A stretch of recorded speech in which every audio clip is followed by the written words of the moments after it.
Guten Morgen. Good Morgen. What's the Satori? What's the story indeed? Monday morning. What's the story? Hit the week right. Yeah, get the party started, get the week started the way it's meant to go. She's got it started early too early this morning, 5:45. 5:45 up and at them. Joys of being that papa. Chasing your dream. Good week last week. Maths packed. Technique good. Yeah. Good grading. It's nice to see all the boys back. A lot of boys back. Well, they've been training anyway. It's just we have so many classes and there's so many people in and out of the gym that you mightn't see them all in the same session. So it's nice to have everyone on the same mat together. Yeah. Well, we got a decent few people. We didn't get everyone in, but it was kind of, we were talking, a few people got them down, and we're lucky with the amount of space we have between the two mats. And just the way we were doing it was putting people into pods of two. We'll go back to that in a few minutes, but then they had their own training area, and then we were running down through the technique, and then they just sparred with one person. And then obviously, I think, was it 8 blue belts we got to give out and 1 purple belt, which is brilliant. And we know, we didn't get to roll with the guys individually, but we would have rolled with them obviously throughout their journey. So we know the level that they're at. We can see that their technical ability when we got them to demonstrate their technique. We could see them sparring with their training partner, which we kind of picked a certain amount of training partners to make sure it was what we wanted. And they've got their own little game going, starting to develop their own. They're all playing. That's a real nice thing about sometimes when you go into gyms, it's all the same. If they just teach from the same syllabus, they all play Colin and Steve job, but everyone in here plays their own game. So that's nice to see, especially when you're not just feeding it to them. You're like, all right, side control, go, half guard, go, whatever. Yeah. And everyone's doing different things and correct different things. It's a tricky one to get right, and I think it's one thing that we implemented that it'll take a bit longer for us to get the results by doing it that way, but when we do get the results, they'll be better. Yeah. That's the plan. Some other places, they just have whatever game the best player in the gym plays or the top coach plays. Yeah. It filters down through it all, but that mightn't work. Yeah. Like Spider Guard mightn't work for a 150 kilo ladder or something. I think it's okay though. You look at someone like, say, obviously Hodger Gracie's gym, he has a very defined kind of game that you can see. Actually, Paul McHugh went to send me his Hodger stuff. Sorry. Yeah. But a lot of people in his gym might not play that exact style because he's open to a lot of other things. But in some gyms, you're not allowed to do any other style bar what the coach tells you to do. Well, you are allowed to do it. It's just no. You'll be told. No. You'll be literally asked, "What the fuck are you doing?" Yeah. And why the fuck do you think you're coming out with that sort of shit? And get off the mats if that's what you're going to keep doing. Yeah. Now, if you were someone if you are in Brazil, learning it. If you were like Dan Gable saying that to you, someone like of that caliber, obviously he knows what works. But the thing with Jiu-Jitsu is it's growing so fast, and there's so many academies starting up around the world, and there's such a small amount of experience in the sport, in the locations that it's sprouting up. Who am I to say to you, what are you playing Delahiva for? That's a good point. What are you playing Delahiva for? What are you playing Delahiva for? Because it works. But anyway, so yeah, people that we show people solid fundamentals. We let them develop their own game. Once there's no point just making up your own game when you're 6 weeks into the gym. But when you're a year, 2 years, and you're getting a blue belt level, and then you can just start putting your own little spin, depending on your personality and body type, on the technique, and start to develop something there. And you still have a huge amount of fundamentals in all the positions, and then you can add your own little take on things, or it just try to give people the initiative to go and research their own games. For example, nearly all the guys in the advanced class would do it, but it's something that we've just been hammering away at them, because a lot of people that show up for a class, whatever it is, and they go in expecting to just get the information and then that's it, switch your brain off when you leave the door. We were talking about that last week a little bit as well, that technique, the small burst technique, but that's what I was saying to in the teenager class, I'd be surprised if not every, but if we have 40 or 45 teens there, every single one of them, I'd like to say, has a mobile phone. Yeah. Because of going to school, collecting whatever. They can be looking up, I know there's so much downs about phones and internet and stuff, but you have a notebook on your phone and you've got YouTube literally on the other window. Yeah. Such easy accessibility just to be oh, they'll leave it, that's what it is, there's a note. You can even save linked videos in your notes and stuff so you can go back to it. Yeah. And I'm going to start trying, because we had a fill out kind of system here about attendance, behaviour, moves, and but you can't really put it all out because of... Yeah, we had actual physical cards that were handing out, so yeah. We can't actually hand them out at the moment, so I might just get them to start just the phone maybe on a Friday at the end of the class and just go down through it, just take a few notes in the phones, because it's a good way of learning. Like, remember we used to do like, some people learn by listening, some people learn by doing, some people learn by looking, some people learn by drawing. So even if you simple, like even if it's a single leg, circle, line, circle, sometimes that helps. Just match it in the head and it'll help you get your moves more. So yeah, I think it's an important point is just overall taking ownership of your development. You know, a lot of people that show up with the coach, like say you have 20 people in the class, and obviously you're going to do your best to help everyone, but you can't spend 4 hours with someone, but they can spend 4 hours with their phone, and they will. And you can decide, it's like we were saying before, it's a two-sided sword. You can spend that 4 hours scrolling Instagram, or you can spend 4 hours investing in yourself. It is a two-sided sword, but under 18 it's actually a three-sided sword. Oh Jesus! I always say, what would that even look like? But it's the coach, the student, and the parents' influence. Oh, right. It has to be a combination. Like, right. It's grand if they're over 18. Like me and John's relationship, like is absolutely is bad. Under 18 more or less. It's under, yeah, true enough. Yeah. But yeah, we can tell each other that. But when it's a child, like they need the parent at home to be reinforced, and you all need to be on the same page. If the kid wants to go far in jiu-jitsu, it needs to be a combination of all. Yeah. You'll know that. A good point. John here's in fatherhood. A good point, but a separate point. I meant the phone is a two-sided sword. Like you can use it for something positive, or you can use it for something that's just wasting your time. I heard that the coach and student relationship was a two-sided sword. That too. Yeah. Great points.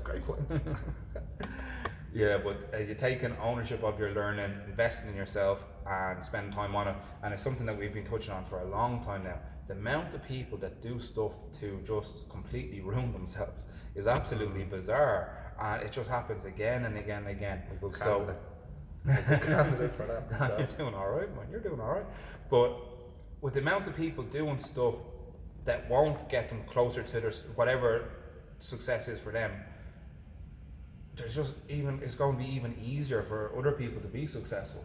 For example, if you had 100 people that wanted to be Jiu-Jitsu world champion, and 80 of them spend most of their time on their phone in a negative sense rather than training, sure, how much easier is it going to be to beat them in competition, for example? And that's only a light example. If you're 18, 19, and because you've been bringing that up a little bit, Les, but if you're 18, 19 and you're training 3 times a week, and another chap is just too long, and your opponent's 18, 19 and they're training 2 or 3 times a week as well, but the quality of training you're getting is a lot less, and then on Friday, Saturday, Sunday, one of you are going out partying the whole weekend and you're arriving at the gym back on a Monday. You put that across 6 months, 9 months, a year, 2 years, that's when you'll see. So as long as you just keep doing your 1%, and a lot of people around you aren't, you should just end up cream of the crop over time. I think that the time is the important aspect there. I heard someone writing an example. It depends what analogies work for you, but someone was talking about posting a field and making a fence, and he said like you need the line to be exact because it's going to be 200 meters that way. So if you go off that much at the start, you can barely see it. You're going to be off at least 10 foot down the far end. That's what happens with people's development. Like the person who goes drinking a few nights a week versus the guy who doesn't.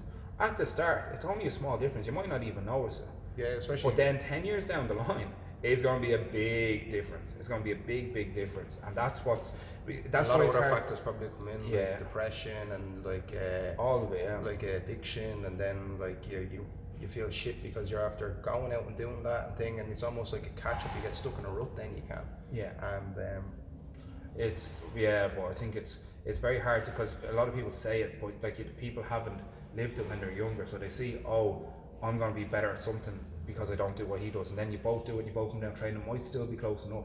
We're like, yeah, it still is close enough now, but just wait until you see and then in the future, and they can't experience it yet themselves because they're so young, but that's how it will go. Yeah, and then sometimes a few other things that might come in, like the people might be at the same level, but the person that is going out and drinking is more naturally talented, and has more explosive muscles or whatever than the person that's sitting away. So it might actually seem that they're on par for a while, but once you look at it from a coaching point of view and over the long run, that's the long run you're done. Absolutely. Well, we done a seminar. Just don't move that. I'm 6'6" and a bit or something, man. This John, he's control free now. Yes, it's not. I'm just pushing the thing out. No, it's going to hit off this and knock the camera over. It's from. We done a seminar there Just before we get all the Ezekiel seminar, before we Got on the backlash. backlash, me and Pat just demoed on each other. We kept the distance from everyone else in the class. We didn't spar with anyone. We didn't do a handshake at the end. We didn't do fist bump. All the rest of it. But it was great to get out on the seminars again, because it's been quite a while since we've done them. Yeah. And I forgot how much fun it is. Like, yeah, it was great just getting to chat to people and show them different stuff. And we used to travel a lot for training, like, so you'd be in the car talking about techniques and stuff a lot of the time, and just haven't been like that in the last ages. So we got to jump in the car, have a good chat, a good laugh, and give out about John's driving, and then arrive on site. And then it was so much fun. The gym we were in, like, such a well taught gym. It almost, I'd like to hope it reminds me of the gym we would have been as we started out, say after year 2 or 3.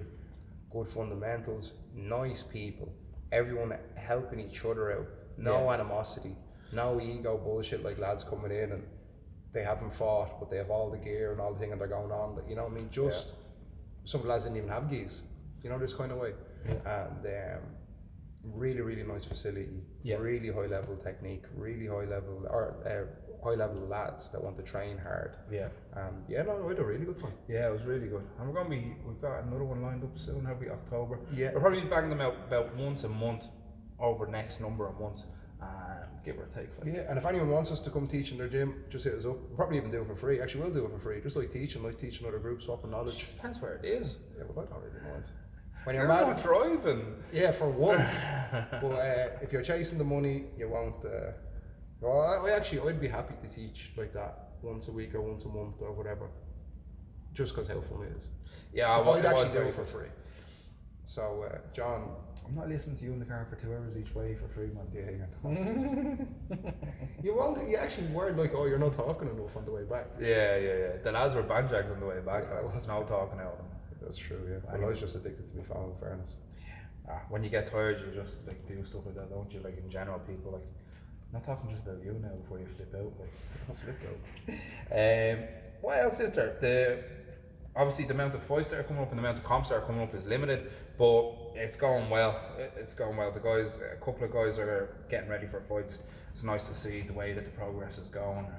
One or two in particular are kind of slowly chipping away. Yeah. Did their 12 blocks over the summer. Yeah, the ones that done the work over the summer and that stayed active during the lockdown, whether it be like doing jogging or walking or cycling or whatever it was, it's noticeable those people are that bit ahead of the ones that didn't.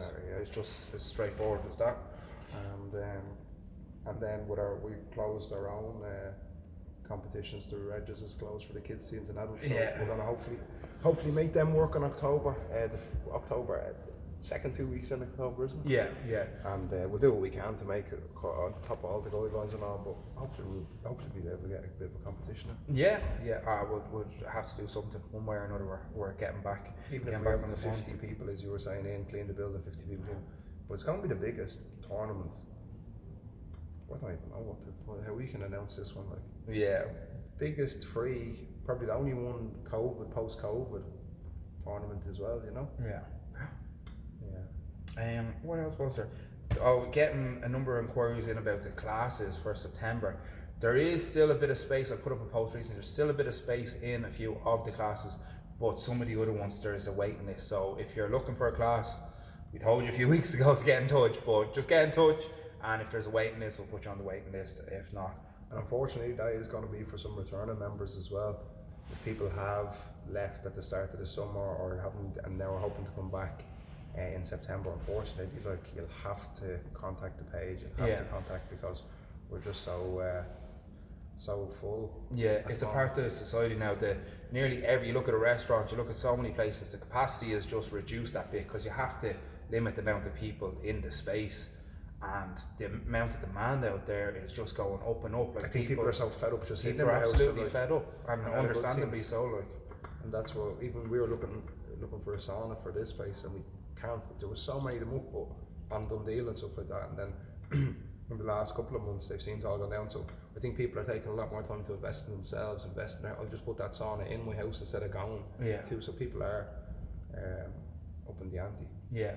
Different times, and that's just the way it's going. Even when you try to get your hair cut, like, it was already hard enough before, That actually is, yeah. And like a lot of a time, haircut in California when we got, Yeah. you have to like book in and thing. We're like, what is this? And now that's just the the norm. norm. But a lot of the time, what is also noticeable is the quality is just dropping so much. Like that's something that at least we can stand over. The quality is actually going up. Like a lot of the coaching staff, like we're getting more and more good reports back about them.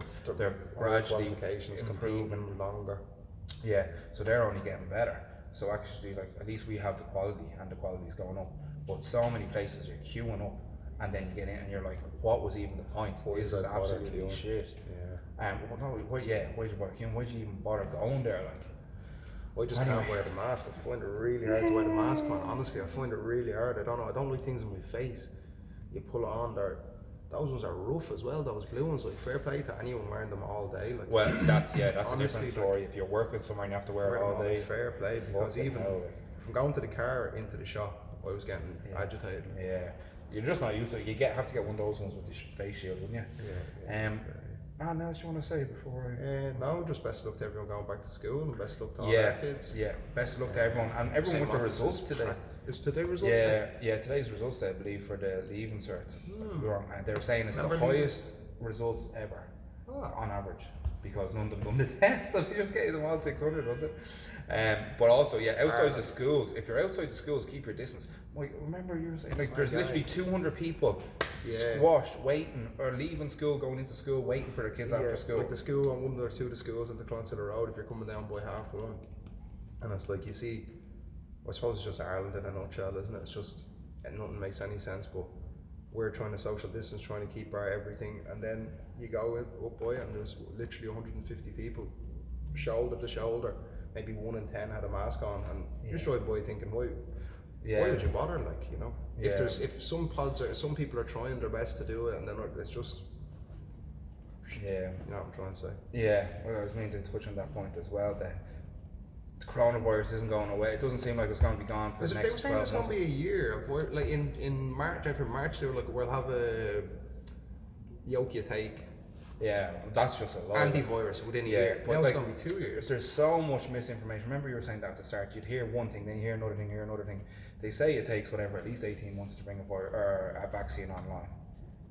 So maybe there will be one, maybe there won't be one, but it just seems like it's going to be like this for a while, so get used to it, get back to whatever level of normality you can safely do so. But also, when the other normal stuff comes in, like the flus and the colds coming into the winter, make sure that you're hyper vigilant to those things. Don't come down to the gym if you have a cold, because next thing someone else gets a cold and then someone thinks they have something. Of course, if it is the symptoms of the COVID, get tested for COVID. But if it's other things that are even just like a sniffle or whatever, just stay away from the gym, get back to 100% and then back in. Yeah. Even because if it is a little virus, you have a runny nose or something like that, it's probably only 3-4 days, 5 days maybe. Yeah. And you won't take down the rest of the guys and parents. Just double check your kids. Sometimes it's hard. It's easy to check your own health, but just if there's runny nose or anything like that, just hold them off for the day. Be a little bit more sensitive to it, because the last thing we want, because like every September, October, November in this gym, and in any gyms that I know, if they have large groups of kids, you'd be missing 20-30% of the kids all the winter months. Just if there's 4 kids, one of them's usually sick. Yeah. So I think people will be on top of it way more. People will be on top of their kids way more, I'd say, this year. That's pretty much it. Until next Monday. Talk to you then, folks.